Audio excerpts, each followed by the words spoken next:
नमो ब्रह्मादिभ्यो ब्रह्मविद्या संप्रदायकर्तृभ्यो वंशर्षिभ्यो महद्भ्यो नमो गुरुभ्यः। सर्वोपप्लवरहितप्रज्ञानघनप्रत्यगर्थो ब्रह्मैवाहमस्मि ब्रह्मैवाहमस्मि। ब्रह्मानन्दं परमसुखदं केवलं ज्ञानमूर्तिं द्वन्द्वातीतं गगनसदृशं तत्त्वमस्याधिलक्ष्यम् एकं नित्यं विमलमचलं सर्वधी साक्षिभूतं भावातीतं त्रिगुणरहितं सद्गुरुं तं नमामि। सदाशिवसमारम्भां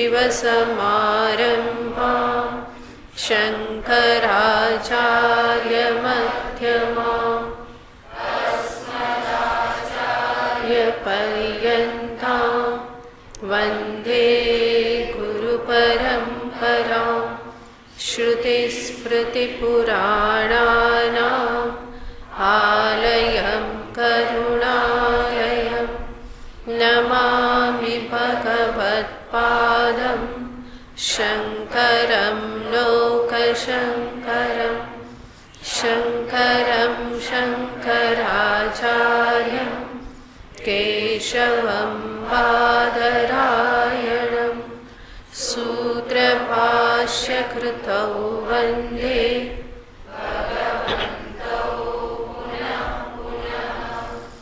ईश्वरो गुरुरात्मेति मूर्तिभेदविभागिने व्योमवद्व्याप्तदेहाय दक्षिणामूर्तये नमः। ॐ सहना भवतु सहनौ भुनक्तु करवावहै तेजस्विनावधीतमस्तु मा विद्विषावहै। शान्ति शान्ति शान्तिः। ॐ पूर्णमदः पूर्णमिदं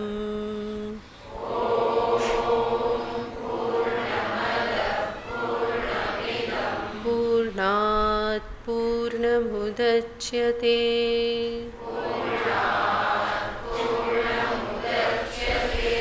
पूर्णस्य पूर्णमादाय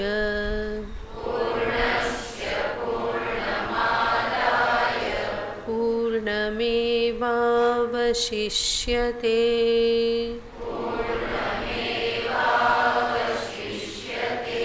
ॐ शान्ति शान्ति शान्तिः।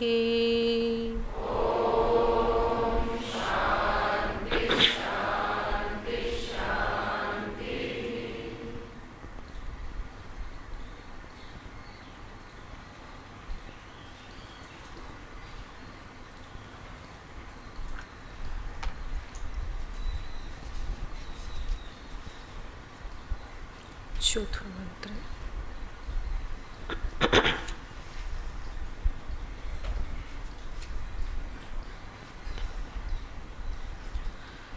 अनेजदेकं मनसो जवीयो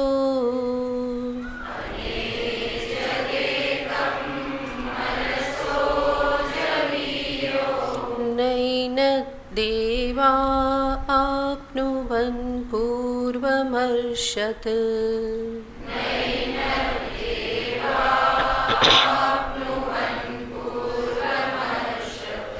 तथा यद्यावतो न्यान्यत्येति तिष्ठत्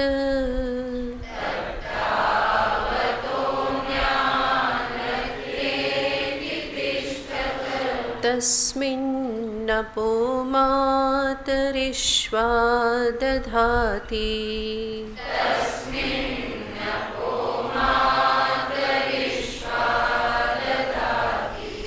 तदेजति तन्नेजति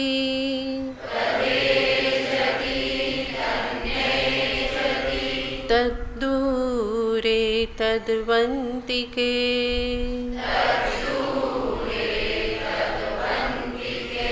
तदन्तरस्य सर्वस्य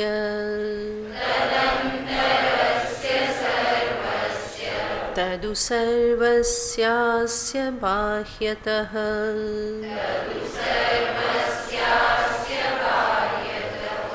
यस्तु सर्वाणि भूतानि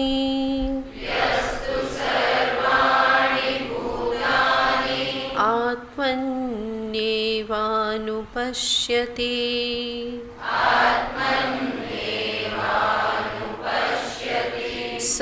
सर्वभूतेषु चात्मानं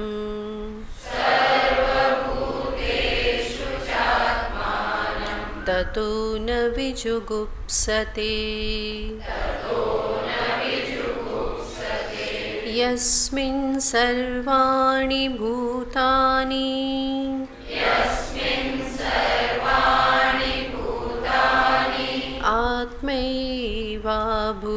आत्मैवाभूद्विजानतः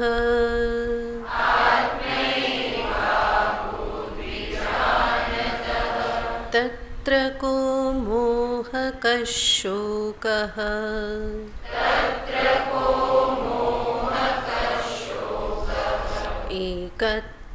एकत्वमनुपश्यतः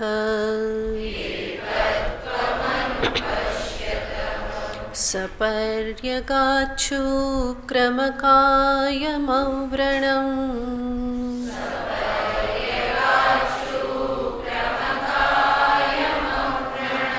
अश्नाविरगुं शुद्धमपापविद्धम्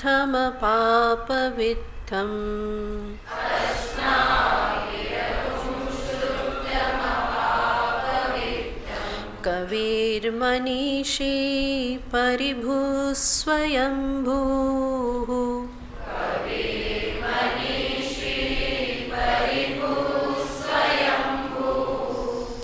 याथा तथ्यतोऽर्थान् व्यदधाच्छाश्वतीभ्यः समाभ्यः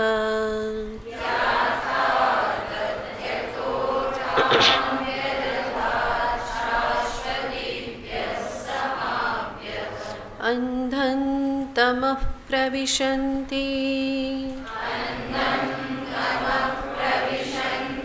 ये विद्यामुपासते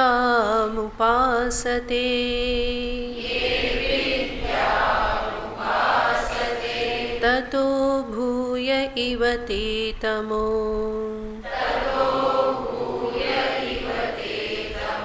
यवुविद्याया गुम्रताः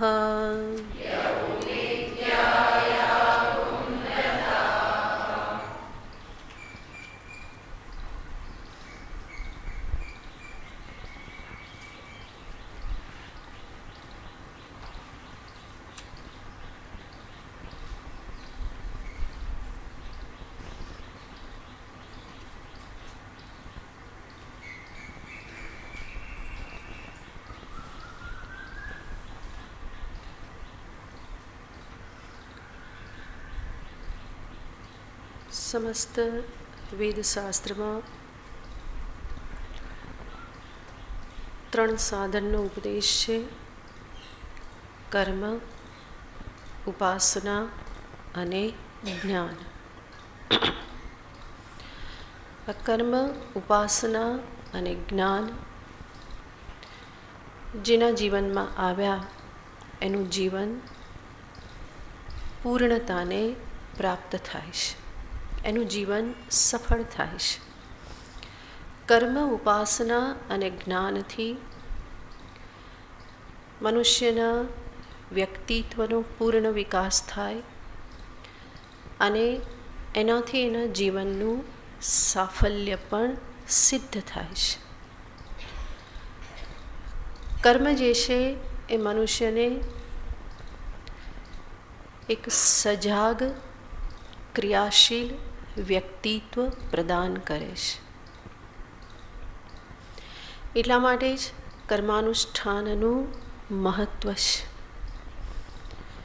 જ્યારે વ્યક્તિ પોતાના કર્મને આદર સાથે કરતો થાય, યોગ્ય રીતે કરતો થાય, તો એના પરિણામે એના વ્યક્તિત્વમાં એક સજાગતા પ્રાપ્ત થાય છે. અને આપણે અનેક વખત જોયેલું છે કે આ સજાગતા એ જ સાધના છે. મને દરેક વખતે યાદ રહે કે હું શું કરી રહ્યો છું. હું જે કરી રહ્યો છું એ યોગ્ય છે. જે કરી રહ્યો છું એ યોગ્ય દિશામાં કરી રહેલો છું, યોગ્ય પદ્ધતિથી કરી રહેલો છું, અને જે પણ કરું એને હું સારામાં સારી રીતે કરું. આ પ્રકારની જે પણ ભાવનાઓ કે સમજદારી જે છે એના પરિણામે કર્મથી એક પ્રકારે આપણા વ્યક્તિત્વમાં સતર્કતા, સજાગતા આ બધું પ્રાપ્ત થાય છે. એટલું જ નહીં, કર્મ કરતી વખતે જ્યારે એને કર્મયોગ બનાવવામાં આવે તો બાહ્ય કર્મની સાથે સાથે કર્મ સમયે આંતરિક અવસ્થા પર પણ ધ્યાન કેન્દ્રિત કરવાનું હોય છે. કેવા પ્રકારની મનોસ્થિતિ સાથે, કેવા પ્રયોજન ઉદ્દેશ્ય સાથે હું કર્મ કરું છું, કેટલા હું ઈશ્વરને યાદ કરીને કર્મ કરું છું, મારા અહંકારને ઉઠવા ન દઉં, મારા સ્વાર્થને, રાગદ્વેષને ઉઠવા ન દઉં. આ બધી સજાગતા મારે આંતરિક લેવલ પર જાળવવાની રહેશે. એનો અર્થ સમસ્ત કર્મ સાધના જે છે એ મારા વ્યક્તિત્વને સજાગ બનાવનાર છે, સાવધાન બનાવનાર છે. એવું વ્યક્તિત્વ મને પ્રદાન કરે કે હું ક્યારેય પણ ઊંઘતો ઝડપાઈ જતો નથી. ઊંઘતો ઝડપાવું એનો અર્થ મને ભાન ન હોય કે હું શું કરી રહેલો છું, અને કોઈ પૂછે ત્યારે હું ઝબકી જાઉં કે અરે આવું. તો એવી રીતે ક્યારેય આ વ્યક્તિ ઊંઘતો ઝડપાતો નથી, બલ્કે એ પોતાના જીવનમાં હંમેશા સજાગ રહેશે. ક્યારે શું કરવાનું છે, શું નથી કરવાનું, કેવી રીતે કરવાનું છે, કયા સ્થાનમાં, કયા કાળમાં, કોની સાથે કેવી રીતનો વ્યવહાર, આ બધું જ એ બહુ જ સમજદારી સાથે, સજાગતા સાથે કરે છે. એટલા માટે જે પણ આપણને પૂજા આદિ કર્મ દર્શાવવામાં આવે તો એમાં પણ એક ક્રમ હોય છે, એમાં પણ શ્લોક હોય છે, સાથે સાથે દ્રવ્ય હોય છે, દ્રવ્યને અર્પણ કરવા, શ્લોક બોલવા, એક ક્રિયા કરવી, આ બધું સાથે કરવાનું હોય છે. અને એ બધું યથાયોગ્ય રીતે થાય એટલા માટે એક પ્રકારે એમાં નિષ્ઠા હોવી જરૂરી છે.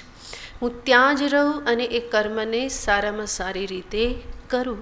તો પૂજા આદિ કર્મ પણ મારા જીવનમાં આવી એક સજાગતા પ્રદાન કરે છે. અને બાહ્ય કર્મ પણ એના માટે જ છે. અને સાથે સાથે આંતરિક જગતની પણ સજાગતા. તો સમસ્ત કર્માનુષ્ઠાન જે છે એ મારા વ્યક્તિત્વને સતર્ક બનાવવાને અર્થે છે. અને સાથે સાથે શુદ્ધિરૂપી ફળ તો છે જ. તો આ રીતે કર્મનું જીવનમાં સ્થાન છે. બીજું સાધન દર્શાવવામાં આવે છે ઉપાસના. વૈદિક ઉપાસના ઘણી કઠિન છે અને એ ઉપાસનાની પરંપરા પણ આજકાલ એટલી જળવાયેલી નથી. માટે ઉપાસના સ્થાનીય આપણે ભગવત ભક્તિને રાખીએ. ભક્તિ પણ એક પ્રકારની ઉપાસના જ છે. આ ભક્તિ મારા જીવનને, વ્યક્તિત્વને ભાવનાશીલ બનાવે, રસથી ભર્યું બનાવે, અને સાથે સાથે મારા વ્યક્તિત્વમાં એક પ્રકારની એકાગ્રતા અને શાંતિ પણ પ્રદાન કરે છે.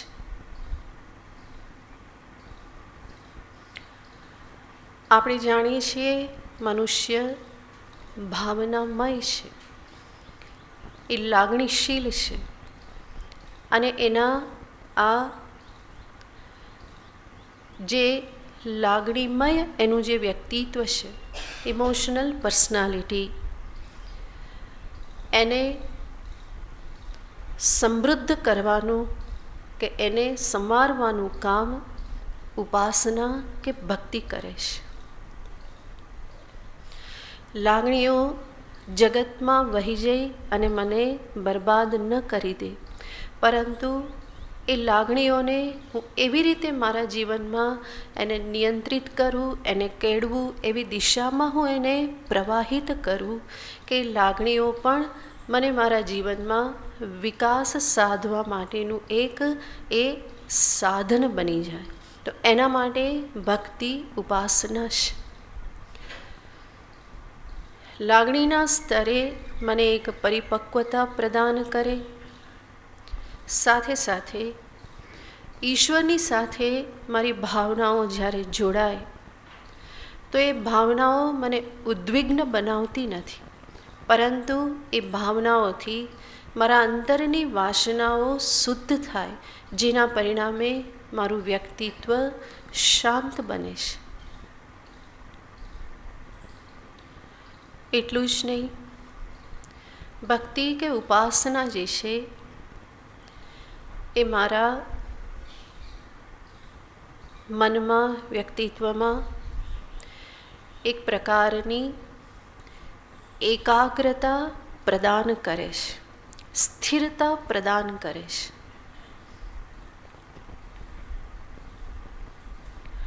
ઉપાસના કરવી યાને ભગવાનના જપ કરવા, એકાગ્રતા સ્થિરતાથી કોઈ પારાયણ કરવું, માનસ જપ કરવા, ભગવાનના સ્વરૂપનું ધ્યાન કરવું, આ બધી ઉપાસના કહેવાય છે. અને આ ઉપાસનાનું ફળ છે મનની નિશ્ચળતા, એકાગ્રતા. જપ કરો એનો અર્થ છે એક જ મંત્રમાં પ્રભુમાં પોતાના મનને રાખવું.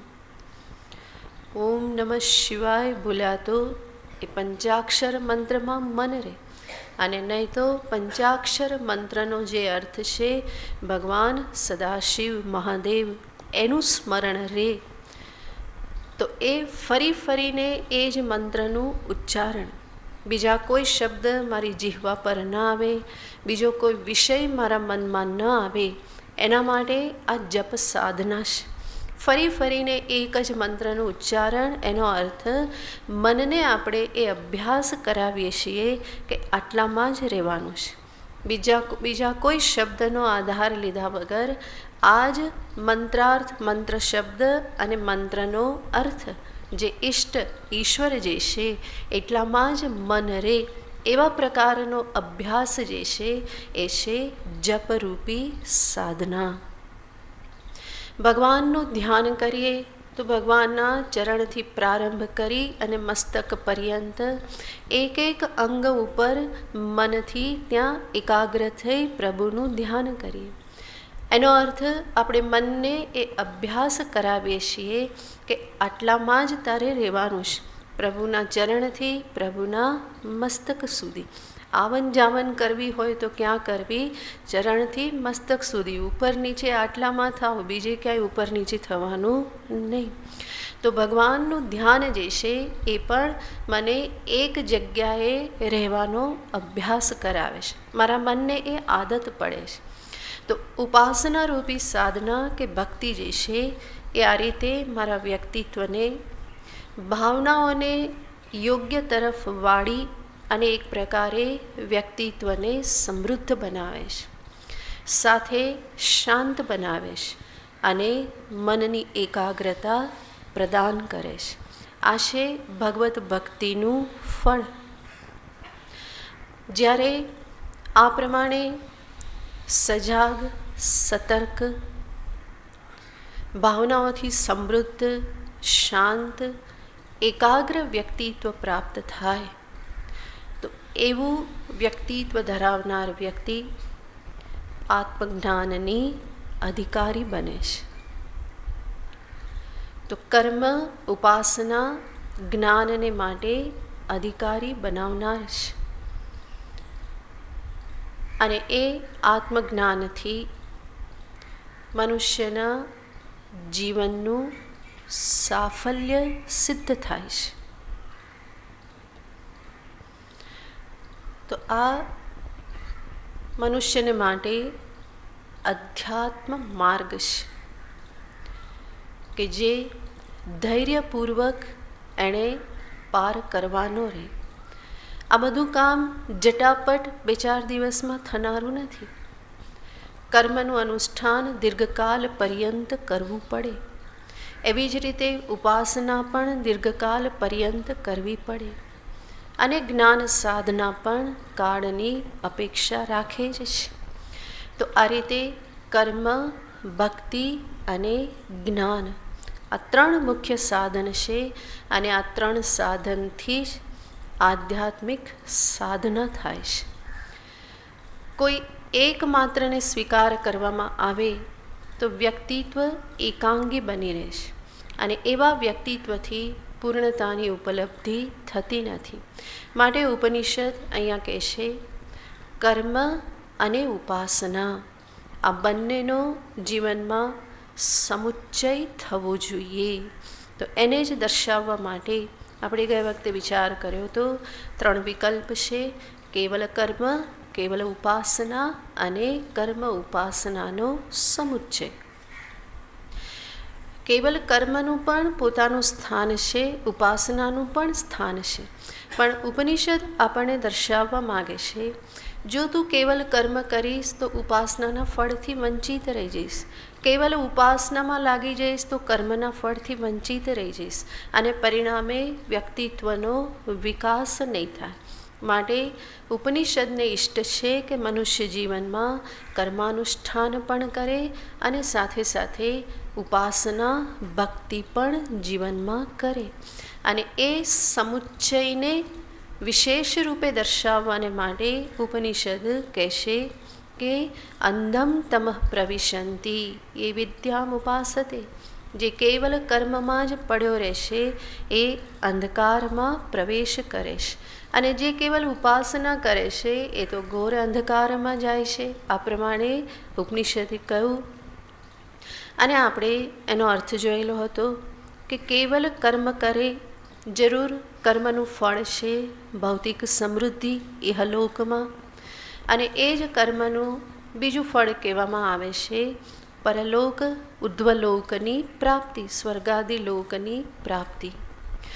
કર્મ ભૌતિક સમૃદ્ધિ પ્રાપ્ત કરાવે કે પછી પરલોક પ્રાપ્ત કરાવીને વધારે દિવ્ય એવા ભોગ પ્રાપ્ત કરાવે. તો કેવલ ભૌતિક સમૃદ્ધિ કે ભોગ જે છે એ મને ક્યારેય પણ ઈશ્વર તરફ લઈ નહીં જાય. ભોગ હંમેશા, ભોગ પરાયણતા હંમેશા ઈશ્વરથી વિમુખ કરે છે. અને કર્મનું, સકામ કર્મનું ફળ આ જ છે. આલોકના ભોગ નહીં તો પરલોકના ભોગ. અને જેટલો ભોગ વધારે એટલો જ હું યોગથી દૂર જાઉં છું.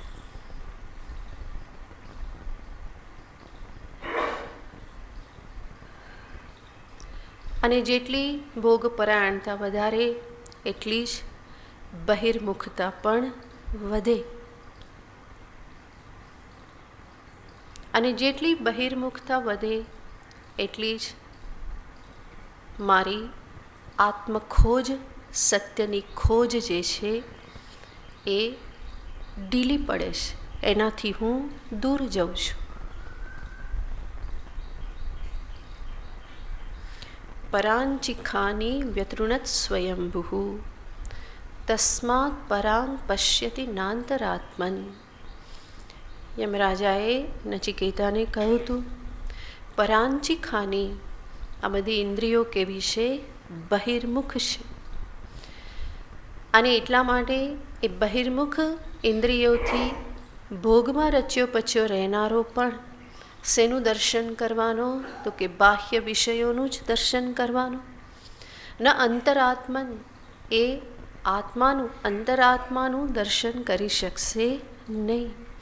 એના માટે તો કશ્ચિત ધીરઃ પ્રત્યગાત્માનમૈક્ષત આવૃત્ત ચક્ષુરમૃતત્વમિચ્છન. કોઈક ધીર પુરુષ આવૃત્ત ચક્ષુ, ઇન્દ્રિયોને આવૃત્ત કરીને, ઇન્દ્રિય ભોગમાં સંયમ ધારણ કરીને આ દિશામાં આગળ વધે છે. અમૃતત્વમિચ્છન, અમરત્વની ઈચ્છા કરીને. ગીતાજીમાં પણ ભગવાને કહ્યું વિવેક અને વૈરાગ્ય.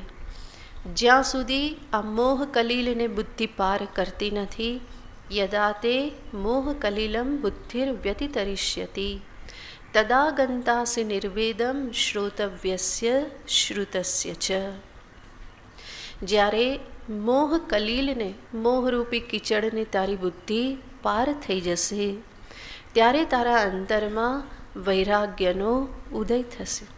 અને એવા વૈરાગ્યપૂર્વક જ અંતે તું પરમપદને, સ્થિત પ્રજ્ઞતારૂપી યોગને પ્રાપ્ત કરી શકીશ. તો ભગવાન ત્યાં આ જ કહેશે જે ઉપનિષદમાં કહેવામાં આવે છે. તો કર્મથી મનુષ્ય બહિર્મુખ બને છે. કર્મથી અને કર્મથી પ્રાપ્ત થતા ભોગરૂપી ફળથી. ભગવાન શંકરાચાર્યજી કહેશે કસ્ત્વમ કોહમ કુત આયાત કામે જનની કોમે તાત ઇતિ પરિભાવય નિત્યમ. આ વિચાર કરો, કસ્ત્વમ, તું કોણ છે? ક્યાંથી આવ્યો? કોણ તારી માતા છે? કોણ પિતા છે? તારા જીવનનો ઉદ્દેશ્ય શું છે? કામે જનની કોમે તાત ઇતિ પરિભાવય. આ પ્રમાણે તું વિચાર કર. અનેક જન્મો આ પ્રમાણે લીધેલા છે. ક્યારેક તો વિચાર કર કે તું પોતે છે કોણ? આ વિચાર વગર જ અનેક જન્મો વ્યતીત કરી દીધા. જગતનો વિચાર બહુ જ કર્યો, પરંતુ પોતાના સંદર્ભનો વિચાર કર્યો નહીં. જગત શું છે, જગતની વ્યક્તિઓ શું છે, વિષયો શું છે, આ બધાના સંદર્ભમાં બહુ બધી બુદ્ધિ ચલાવી, પરંતુ અંતરમાં ક્યારેય ઝાંખ્યું નહીં. હું કોણ છું વાસ્તવમાં? આ દેહાદિથી યુક્ત એવો જે હું મને અનુભવ કરું છું, એ વાસ્તવમાં હું છું કોણ? દેહ તો બદલતો રહેશે, બાળપણનો, યુવાનીનો, વૃદ્ધત્વનો, પરંતુ એ બધાની પાછળ સર્વ દેહને હું કહેનારો એ તો એક જ રહેશે. આ હું એટલે વાસ્તવમાં છે કોણ? છે કોણ? શા માટે હું જગતમાં આવ્યો છું? કયા પ્રયોજનને સિદ્ધ કરવાને માટે પ્રભુએ મને આ માનવ દેહ પ્રદાન કરીને આ જગતમાં મોકલ્યો છે? અને એ પ્રયોજનને સિદ્ધ કરવાને માટે કયા માર્ગે ચાલવું પડે? હું કયા માર્ગે ચાલી રહેલો છું? આ બધા પ્રશ્નો મનુષ્ય પોતાના જીવનમાં પૂછતો નથી. જગત ચર્ચા કરે, બહિર્મુખતા વધારતો રહે, પરંતુ આ સૂક્ષ્મ ચિંતનમાં એની પ્રવૃત્તિ થતી નથી. કારણ કે મન એટલું બધું જડ થયેલું છે. જડ વિષયોની પાછળ મન બુદ્ધિ પણ જડ જેવા જ થઈ જાય છે. હિન્દીમાં એને કહે કે બુદ્ધિ મોટી હો ગઈ અને જાડી ને હિન્દીમાં મોટું યાને જાડું.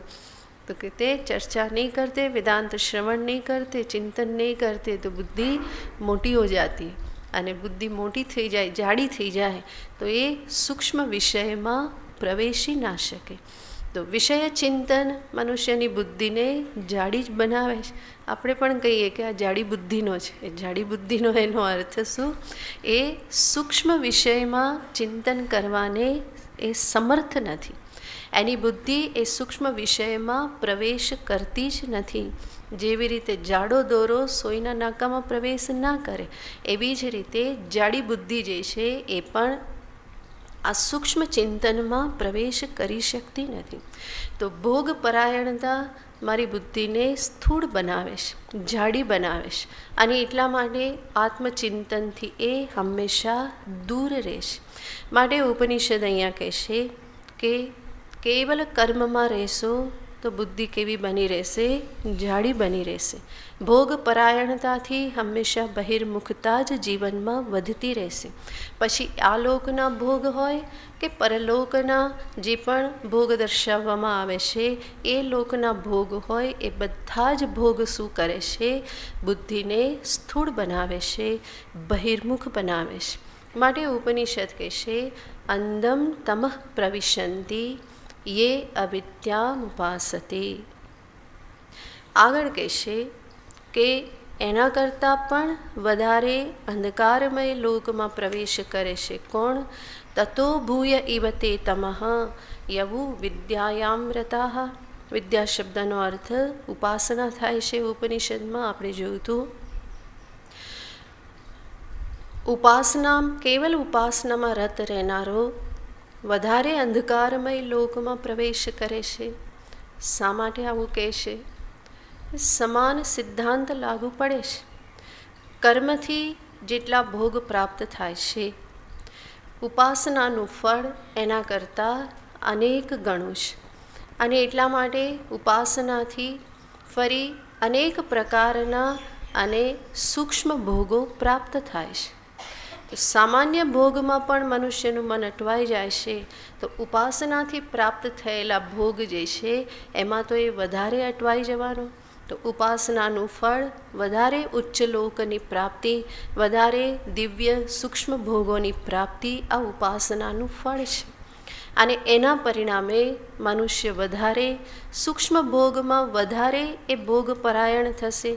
અને એમાંથી બહાર નીકળવું એના માટે ઘણું મુશ્કેલ છે. કેવલ કર્મમાં રહેનારો ક્યારેક કર્મની નિષ્ફળતાથી પણ જાગી શકે, પરંતુ કેવળ ભોગમાં રહેનારો એના માટે જાગવું એના કરતાં પણ કઠિન છે. માટે ઉપનિષદ કહેશે કે કેવળ ઉપાસનામાં રહેનારો એ પણ ભોગ પરાયણતાને જ પ્રાપ્ત કરશે. આ કર્મ અને ઉપાસના જ્યારે સકામ ભાવથી કરવામાં આવે તો એનું આ પ્રમાણે ફળ પ્રાપ્ત થાય છે. વધારે ભોગ, વધારે બહિર્મુખતા.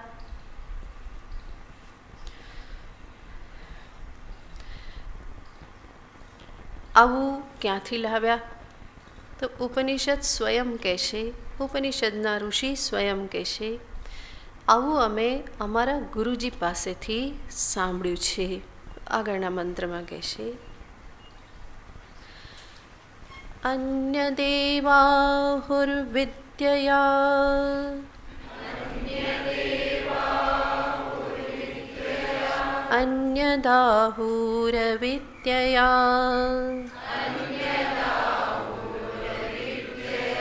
ઇતિ શુશ્રુમધીરાણામ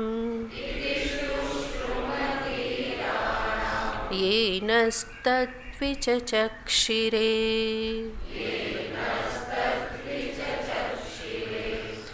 अन्यदेवाहुर्विद्यया अन्यदाहुरविद्यया इति शुश्रुमधीराणां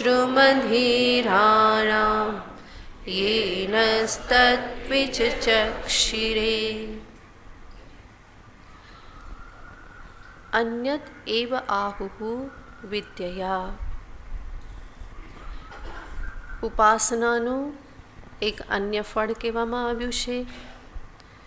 અવિદ્યયા અન્યત આહુહુ, અને અવિદ્યા અને કર્મનું એક અન્ય ફળ કહેવામાં આવેલું છે. ઇતિ શુશ્રુમઃ, આ પ્રમાણે અમે સાંભળેલું છે. ક્યાંથી? ધીરાણામ, ધીરાણામ વચન, ધીર પુરુષોના વચનોને અમે સાંભળેલા છે. મહાપુરુષોના ગુરુજનોના વચનોને અમે સાંભળેલા છે. યેનસ્તદ્વિચક્ષિરે, કે જે લોકોએ અમારા માટે આ વાત કરેલી હતી, યાને આ વિષયમાં વ્યાખ્યા કરેલી હતી, આ વિષયમાં અમારા માટે જેઓ બોલેલા હતા એવા ગુરુજનના, ધીર પુરુષોના, મહાપુરુષોના વચનોથી અમે સાંભળ્યું છે. આપણી પરંપરાની આ જ બ્યુટી છે, જ્યાં કોઈ એક વ્યક્તિ પોતાના માટે ક્રેડિટ લેતી નથી કે આવું હું કહું છું, આવું ક્યારેય પણ કહેવામાં આવતું નથી. સ્વયં ઉપનિષદ પણ આ પ્રમાણે વાત કરે છે. ઇતિ શુશ્રુમ, આ પ્રમાણે અમે સાંભળેલું છે. ક્યાંથી સાંભળ્યું છે? યેનસ્તદ્વિચ ચક્ષિરે, જેઓએ અમારી સામે આ પ્રમાણે વ્યાખ્યા કરેલી હતી એમના વચનો અમે આ રીતે સાંભળેલા છે. તો અહીંયા હું કહું છું એવું કહેવા માટે કોઈ સ્થાન નથી. અને એટલા માટે જ વેદશાસ્ત્ર એ નિર્દુષ્ટ પ્રમાણ છે. એવું પ્રમાણ છે કે જેમાં કોઈ દોષ નથી. દોષ નથી માટે જ એની વાતમાં શંકા કરવાને માટે કોઈ સ્થાન રહેતું નથી. તો આ પ્રમાણભૂત વાત છે. આ જ છે આપણી વૈદિક પરંપરાની વિશેષતા, કે જ્યાં કોઈ વ્યક્તિ દ્વારા, કોઈ મનુષ્ય દ્વારા કંઈ કહેવામાં આવ્યું નથી, પરંતુ જે જ્ઞાન આવ્યું છે ક્યાંથી આવ્યું છે? પરમાત્મા તરફથી આ જ્ઞાન પ્રાપ્ત થયેલું છે. તો ઉપનિષદના ઋષિ પણ એવું કહેતા નથી કે અમે આવું કહીએ છીએ. જેણે આ મંત્રનું દર્શન કર્યું, ઋષિ શબ્દનો અર્થ થાય છે ઋષય મંત્રદ્રષ્ટારઃ. ઋષિ આને કોણ છે? વૈદિક ઋષિ અને મંત્રદ્રષ્ટા.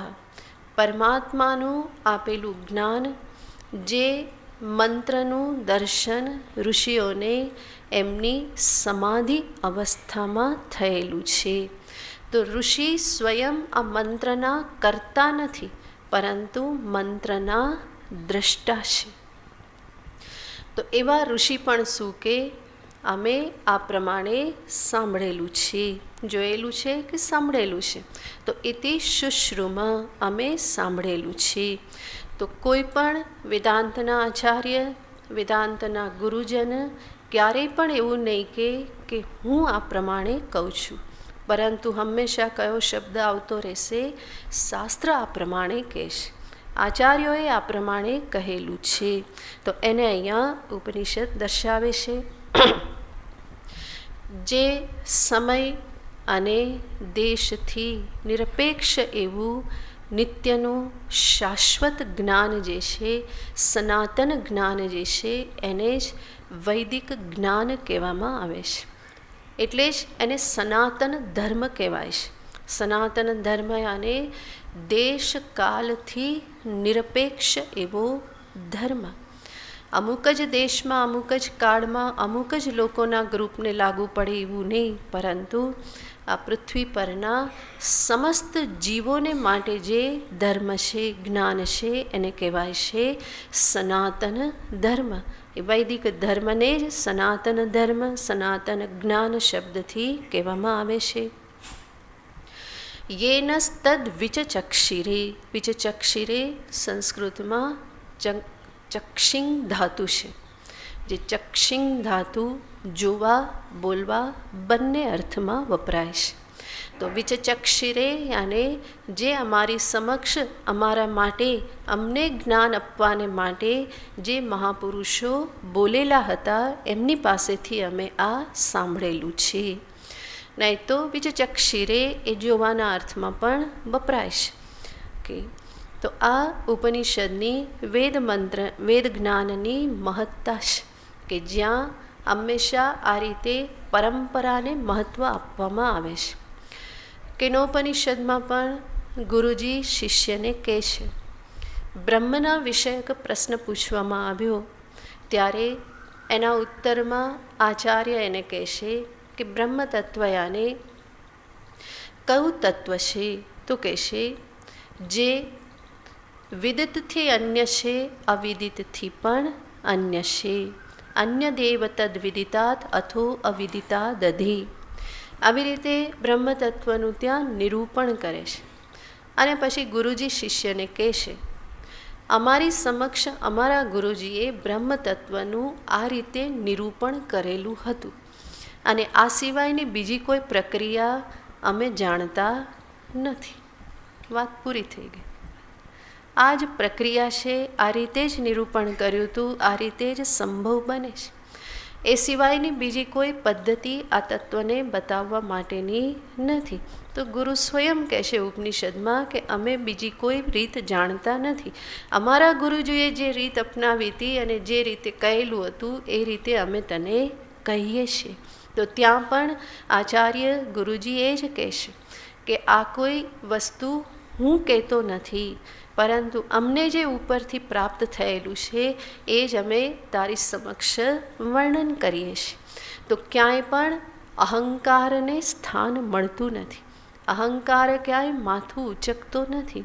એવું નહીં કે બે પંક્તિ લખી અને ફરી એમાં પોતાનું નામ લખી નાખ્યું, કંઈક નાની પુસ્તિકા લખી અને પછી શું કે આ તો મારું દર્શન છે અને દર્શન શાસ્ત્ર નામ આપી દે. એને ખબર નથી કે દર્શન શાસ્ત્ર કોને કહેવાય.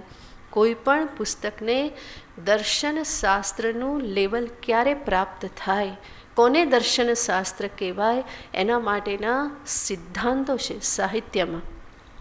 એમનેમ કોઈ પણ પુસ્તક લખીને તમે દર્શન નામ આપી દો તો એવી રીતે એ યોગ્ય નથી, એ સંભવ નથી. પણ આજકાલ લોકો એવું કરતા હોય, કંઈ લખે અને પછી શું કહી દે, આ તો મારું દર્શન છે, પોતાના નામ સાથે દર્શન જોડી દે. તો એવી રીતે આપણી પરંપરામાં ગણવામાં આવતું નથી.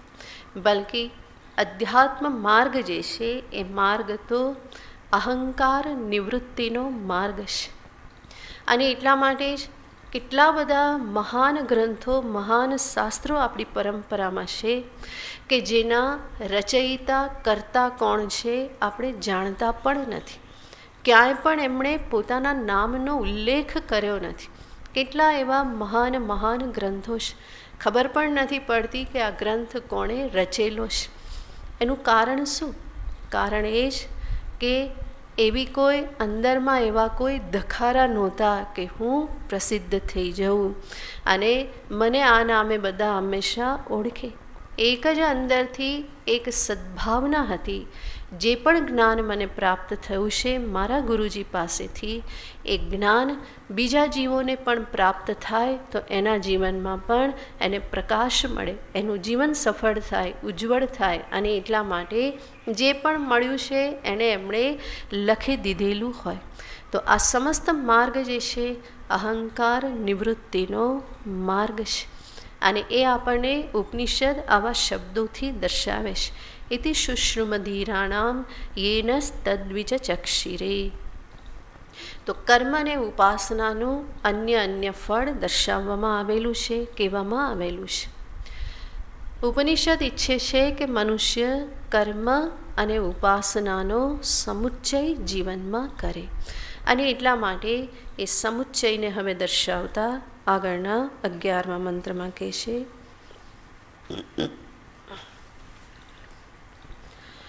વિદ્યાં ચ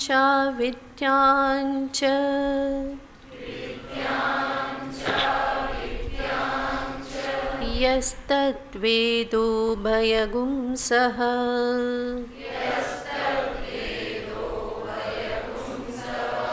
અવિદ્યયા મૃત્યુમ તીર્ત્વા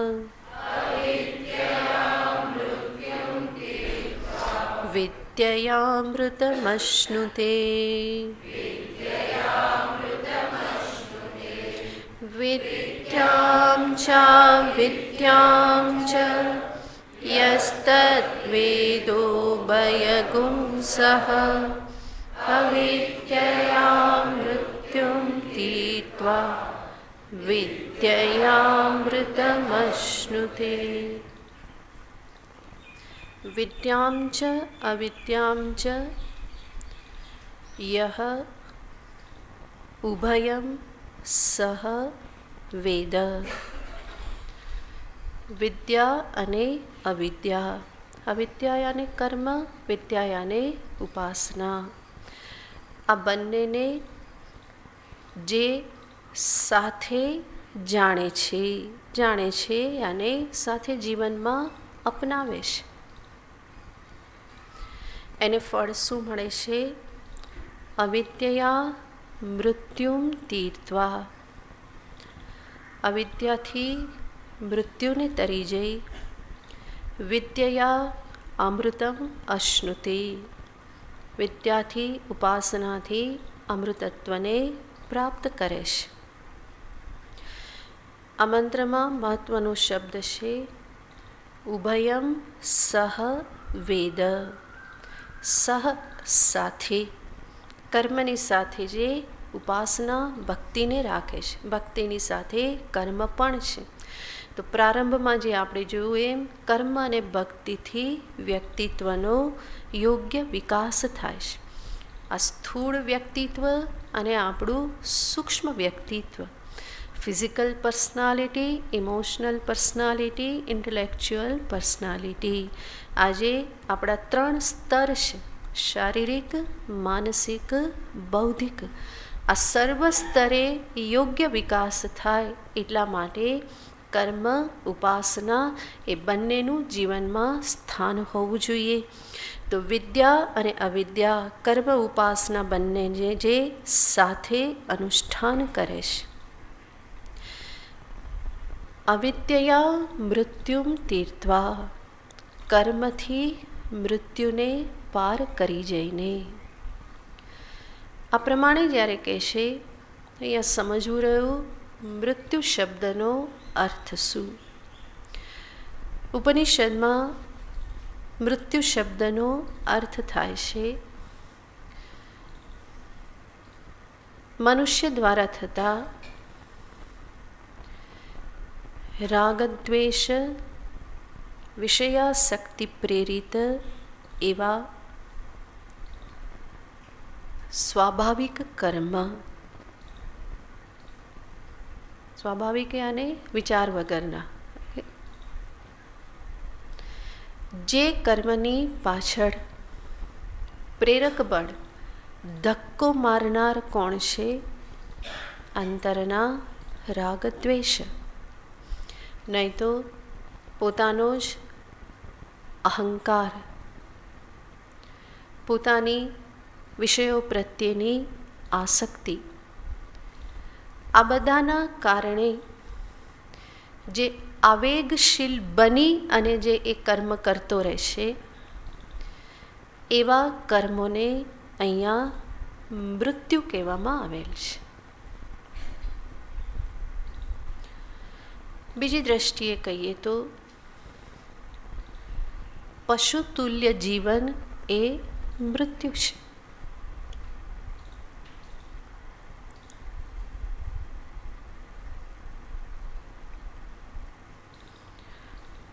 પશુતુલ્ય જીવન એટલે શું? તેને કહેવામાં આવે છે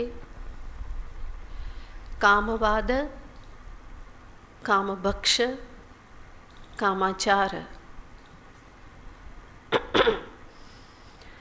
કામવાદ, કામભક્ષ, કામાચાર. કામવાદ, વાદ યાને વદન, કહેવું, બોલવું. કામવાદનો અર્થ થાય છે મનમાં આવ્યું તે બોલી નાખવું. ઈચ્છા થઈ, કામના થઈ અને બોલી નાખ્યું. મનુષ્યને વાગીન્દ્રિય પ્રાપ્ત થયેલી છે અને બહુ મહાન શસ્ત્ર છે, મહાન સાધન છે. અને એટલા માટે જ એનો ઉપયોગ હંમેશા સંયમપૂર્વક, વિચારપૂર્વક થવો જોઈએ. નહીં કે બસ બોલવાનું સામર્થ્ય મળ્યું છે માટે બોલતા રહીએ. કોઈને કહેવામાં આવે કે તું આટલું બધું કેમ બોલે છે, એ જવાબ શું આપે? ભગવાને જીભ આપી છે તો બોલું છું કે. તો આવો જવાબ તો યોગ્ય નથી. ભગવાને જીભ આપી છે, વાગેન્દ્રિય આપી છે, એવી રીતે બકબક બકબક કરવા માટે નથી આપી, પરંતુ એનો ઘણો શ્રેષ્ઠ ઉપયોગ છે. ભગવાનના ગુણગાન ગાવ. કોઈ તકલીફમાં પડેલ વ્યક્તિને આશ્વાસનના 2 શબ્દો કહો. અંધકારમાં પડેલી વ્યક્તિને એવા શબ્દો કહો કે એને જીવનમાં કંઈક પ્રકાશ પ્રાપ્ત થાય, માર્ગ મળે. તો આ બધા એના ઉપયોગ છે. જરૂર વ્યવહાર માટે ઉપયોગ છે, કરો, એની ના નહીં. પરંતુ મુખમસ્તીથી વક્તવ્યમ, મોઢું છે, જીભ છે, માટે બોલવું જ જોઈએ સતત. ઉઠ્યા ત્યારથી બોલવાનું શરૂ કે રાત્રે સૂઈ જાઓ ત્યાં સુધી બકબક બકબક, એવું જો થતું રહેતું હોય તો એ પશુતુલ્ય જીવન છે, જેમાં પાછળ કોઈ વિચાર રહેલો નથી. તો એને કહેવાય કામવાદ. કામવાદ યાને કામના થઈ, ઈચ્છા થઈ અને બોલી નાખ્યું. તો એવી રીતે વાગિન્દ્રિયનો ઉપયોગ ના હોય. બીજું કહેવાય છે કામભક્ષ. કામભક્ષનો અર્થ છે કામના થઈ અને ભક્ષણ ભોગ કરી લીધો. ઈચ્છા થઈ ત્યારે ખાઈ લીધું, ઈચ્છા થઈ ત્યારે જોઈ લીધું, ઈચ્છા થઈ તે સાંભળી લીધું, ઈચ્છા થઈ ત્યાં સ્પર્શ કરી લીધો. તો આને કહેવામાં આવે છે કામભક્ષ. શબ્દ, સ્પર્શ, રૂપ, રસ, ગંધ આ વિષયોનું જે પણ ઈચ્છા થઈ ત્યારે એનો ભોગ કરી લેવો એને કહેવાય છે કામભક્ષ. આ પણ પશુતુલ્ય જીવન છે. જીવનમાં એક શિસ્ત હોય, જીવનમાં એક નિયંત્રણ હોય. મારી ઇન્દ્રિયો મને ખેંચીને લઈ જાય એવું નહીં, પરંતુ હું મારી ઇન્દ્રિયોને અનુમતિ આપું તો એ જાય, અનુમતિ ન આપું તો એ મારી સાથે જ રહે. એવી રીતનું મનુષ્યનું જીવન હોવું જોઈએ. એનાથી વિપરીત ઇન્દ્રિયાણામ હિ ચરતામ યન્મનોનું વિધીયતે તદસ્ય હરતિ પ્રજ્ઞામ. ઇન્દ્રિયો ગઈ, મનને ખેંચી ગઈ, બુદ્ધિને પણ લઈ ગઈ, તો પાછળ રહ્યું શું? બધું ખાલી ખમ. તો એવો મનુષ્ય બીજું કંઈ કરી શકે નહીં. તો કામભક્ષ એ પશુતુલ્ય જીવન છે. અને ત્રીજું કહેવામાં આવે છે કામાચાર. વ્યવહાર પણ કેવો કરે છે? કેવલ પોતાની કામનાઓને અનુસરીને.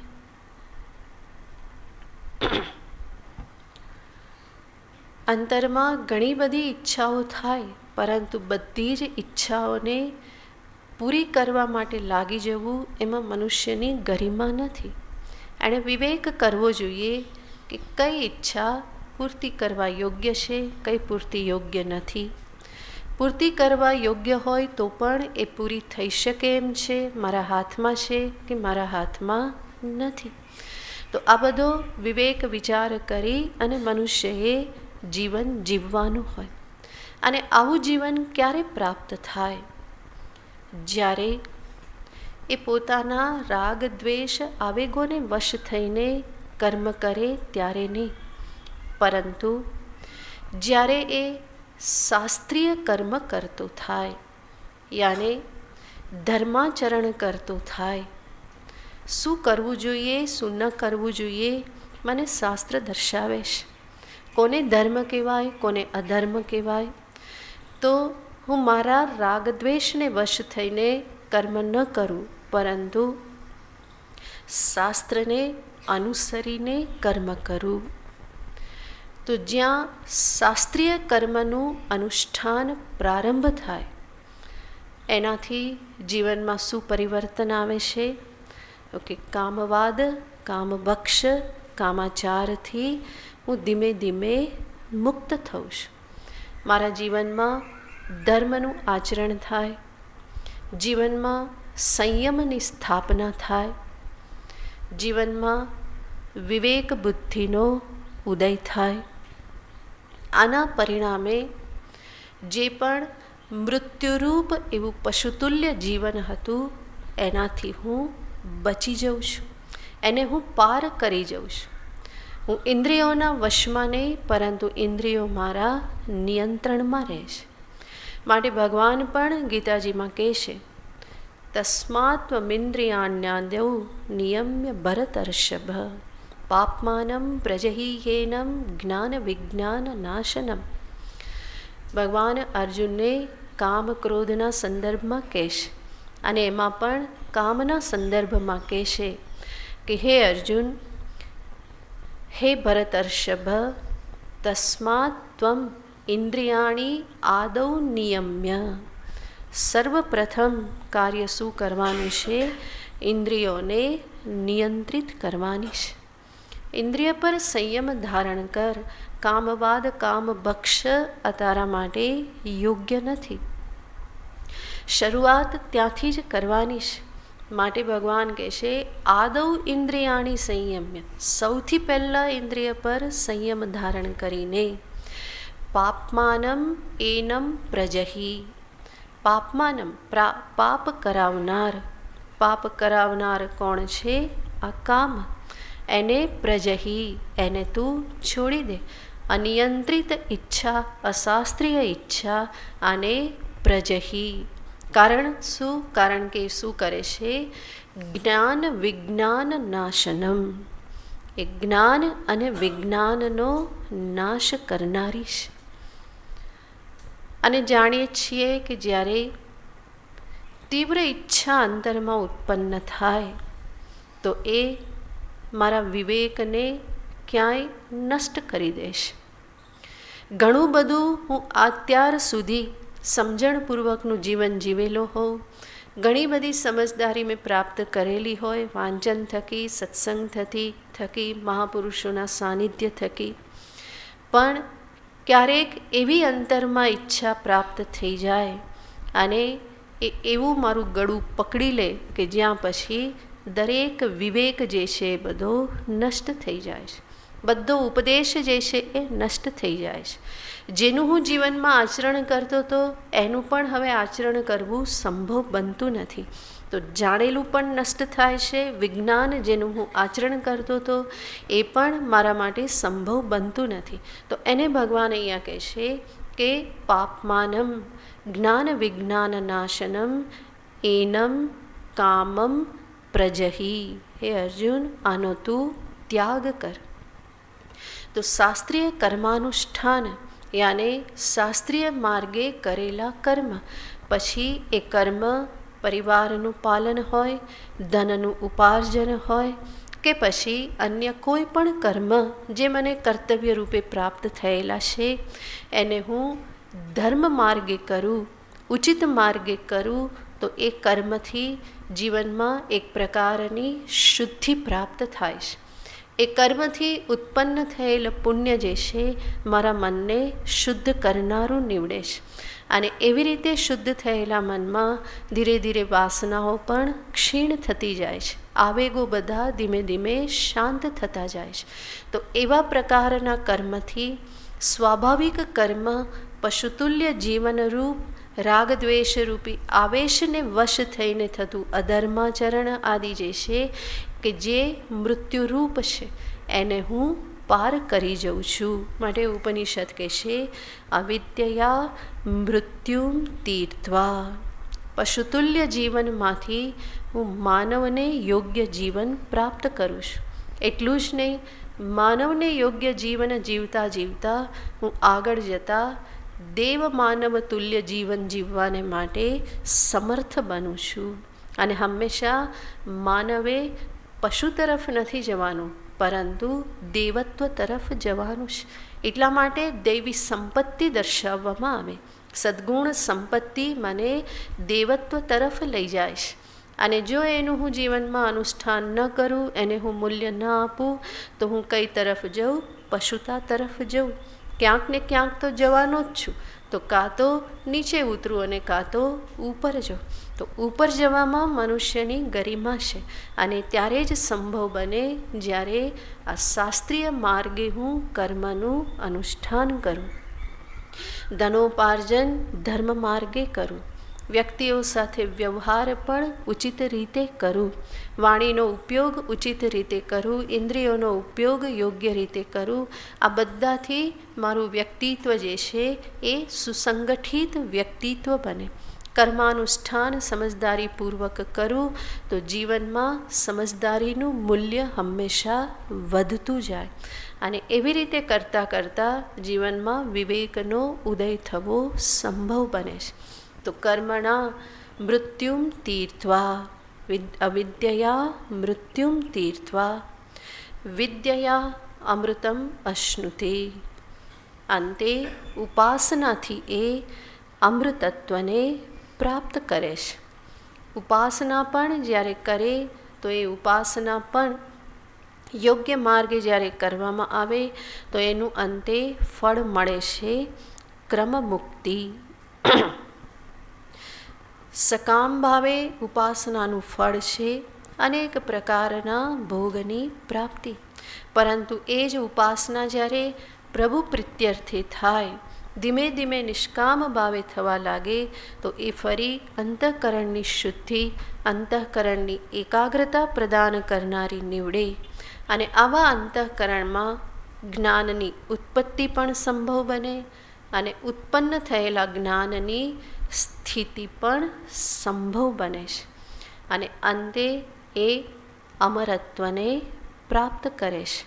તો વિદ્યયા અમૃતમ અશ્નુતિ. આગળ પછી જોઈશું. ઓમ પૂર્ણમદ પૂર્ણમિદં પૂર્ણાત પૂર્ણમુદચ્યતે પૂર્ણસ્ય પૂર્ણમાદાય પૂર્ણમેવાવશિષ્યતે. ઓમ શાંતિ શાંતિ શાંતિ. હરિ ઓમ. શ્રી ગુરુભ્યો નમઃ. હરિ ઓમ.